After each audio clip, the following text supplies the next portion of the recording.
no puedo abrir investigación a Alan García, pero al presidente Pedro Castillo sí. ¿Por qué a otros expresidentes también en funciones no? ¿Y por qué al presidente Pedro Castillo en funciones sí? Y es cierto que es un hecho histórico y sin precedente, tal como lo señala la defensa técnica, que un presidente de la República sea investigado en funciones, pero también es la primera vez en la historia que un presidente de la República es investigado por liderar una organización criminal destinada a cometer delitos de corrupción. Existen circunstancias objetivas que marcan una diferencia entre los hechos atribuidos al presidente José Pedro Castillo Terrones de los que se atribuyeron en su oportunidad a los anteriores presidentes, ¿no? En este caso estamos hablando de una imputación por organización criminal, estamos hablando de una imputación por colusión, estamos hablando de una imputación por tráfico de influencias. El día de hoy se llevó a cabo la audiencia por la apelación de tutela de derechos, y es que recordemos que el abogado Benji Espinosa quiere tumbarse todas las investigaciones que tiene la fiscal contra Castillo por ser cabecilla de una organización criminal, pero tanta fue la desesperación de Benji que revivió a Alan García solamente para limpiar al mandatario, pero esto no le salió nada bien, ya que la fiscal y los procuradores presentes lo azotaron a palos. Y todo esto lo vio el juez. Vamos a ver más detalles en la siguiente nota. El juez dice: nunca antes un presidente en la historia republicana había sido investigado por ser líder de una organización criminal. Y acá hay indicios. Dice que hay indicios, no señala cuáles. Ojo, ustedes van a poder ver la resolución. El juez dice: hay indicios contra el presidente. ¿Cuáles son? No lo menciona. Pero lo cierto es que hay un error de apreciación del señor juez de primera instancia. ¿Por qué?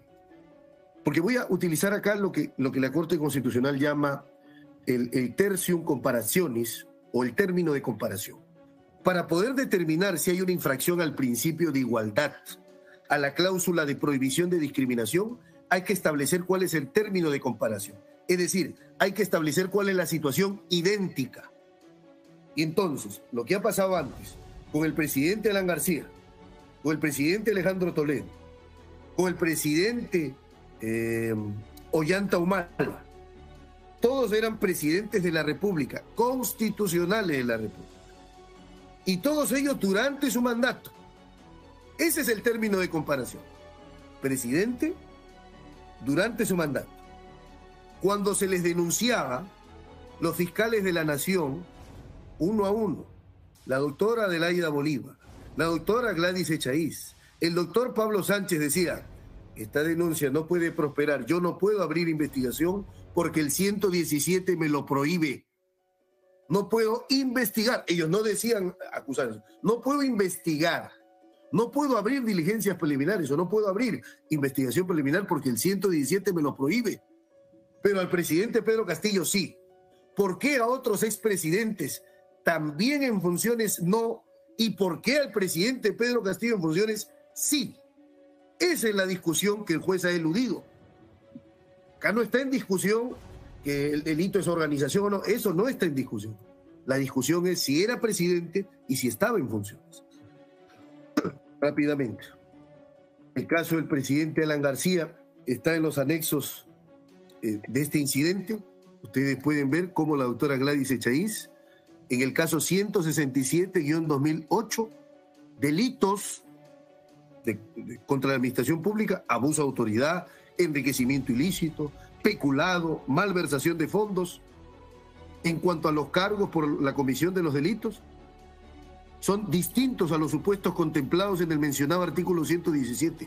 Tendrán lugar una vez que el presidente haya concluido su mandato, lo que en el presente caso implica la imposibilidad de iniciar actos de investigación contra el presidente Alan García. No puedo investigar a Alan García por peculado, enriquecimiento ilícito, abuso de autoridad, porque eso no me lo permite el 117. Lo mismo, en otro caso, abuso de autoridad, caso 26-2011, mismo parecer de la doctora Gladys Echaíz. Lo mismo en otro caso, pero con otro fiscal, el doctor Peláez Bardales, en el caso 55-2011. No puedo abrir investigación a Alan García por abuso, desobediencia a la autoridad, porque el tenor, ¿no es cierto?, de la norma prevista en el 117 señala los únicos que habilitan la persecución del jefe del Estado durante la vigencia de su mandato. Y el abuso y la desobediencia a la autoridad no está dentro del 117. No se le investigó. Alejandro Toledo, colusión, el mismo delito que se le imputa a mi cliente Pedro Castillo, colusión. Denuncia por colusión a Alejandro Toledo. Investíguese a Alejandro Toledo, que dijo la doctora Adelaida Bolívar, entonces fiscal de la Nación, en el caso 85-2006. Dijo, no haber mérito para abrir investigación preliminar, pues el presidente de la República solo puede ser acusado en los supuestos que establece el 117, después de dejar el cargo.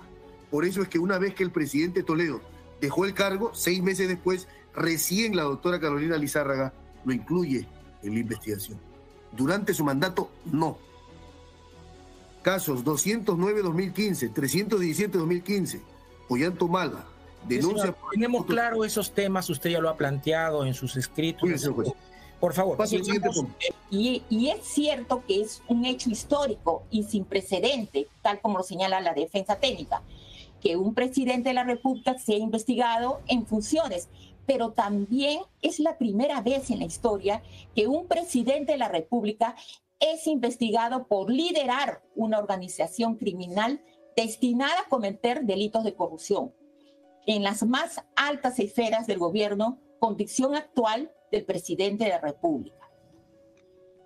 Estando a ello, este Ministerio Público considera que el derecho a la igualdad ante la ley no se ha visto afectada en ningún extremo, sino todo lo contrario. Al encontrarnos ante un hecho sin precedentes y con la iniciación de una investigación preliminar que ya concluyó y que ahora ha arribado en una denuncia constitucional contra el presidente de la República, es que se le otorga la facultad inherente en su condición de investigado de ejercer plenamente el derecho de defensa en todos sus extremos, habiendo tenido la posibilidad durante las investigaciones de defenderse sobre esta sospecha inicial, simple que provocó la presente causa en su contra, lo cual a su vez permitió esclarecer los hechos sin esperar que finalice su mandato presidencial.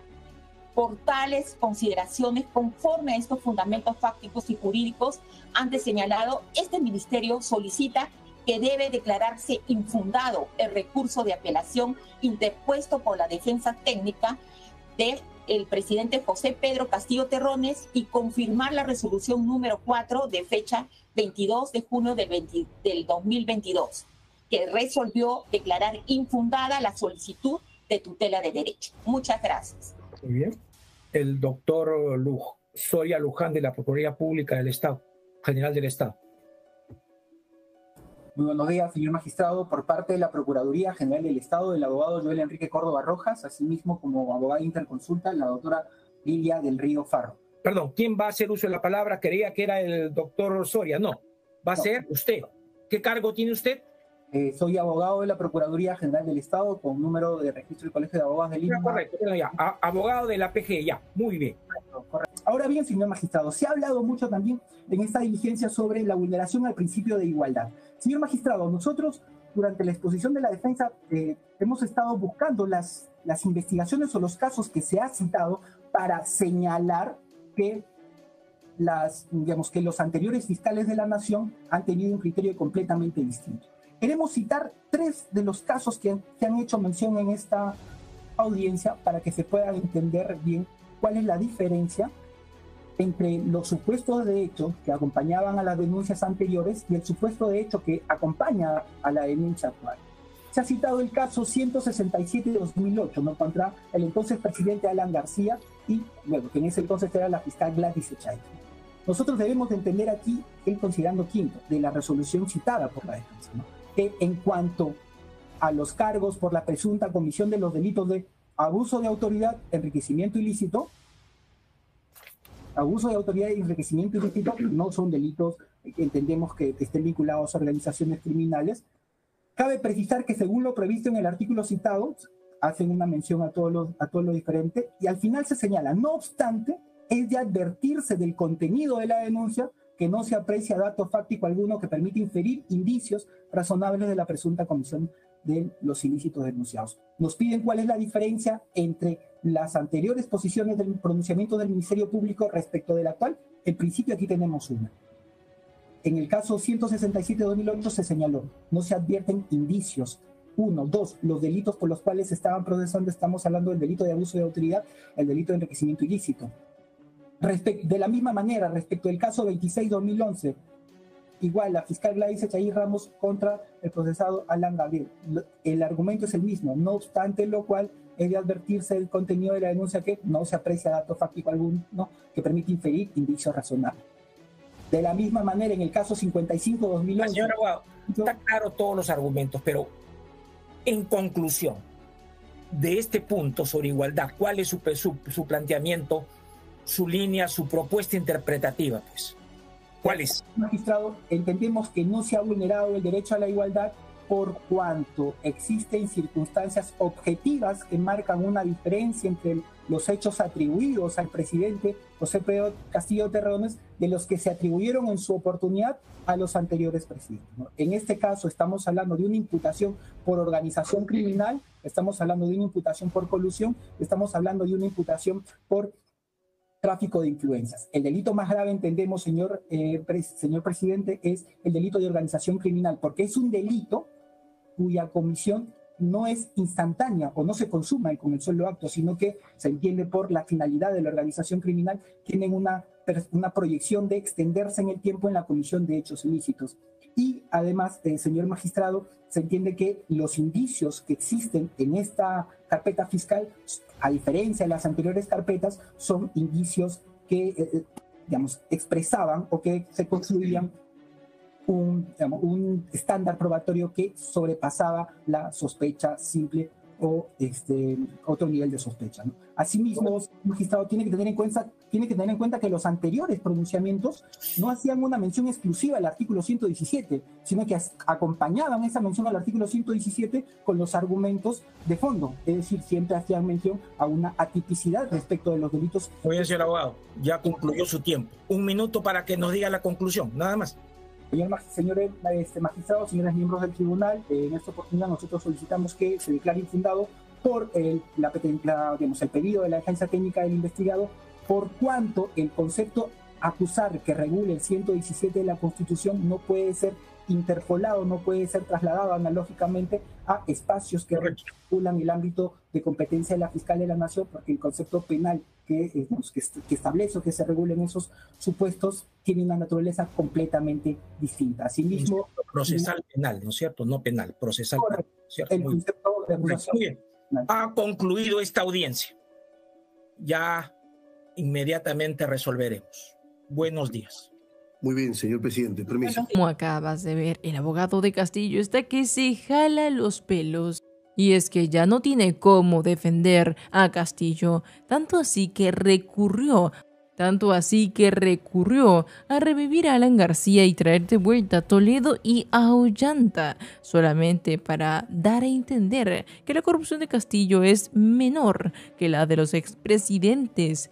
Pero tan absurdo fue su argumento que, como vieron, la fiscal y los procuradores lo escuelearon frente al juez, pues le explicaron que, a gran diferencia de los expresidentes, en este caso sí que hay demasiadas pruebas. Cuéntame qué opinas acerca del papelón que protagonizó el abogado presidencial en la cajita de los comentarios, ya que, como viste, enloqueció por completo. Comparte el video con todos tus amigos y nos vemos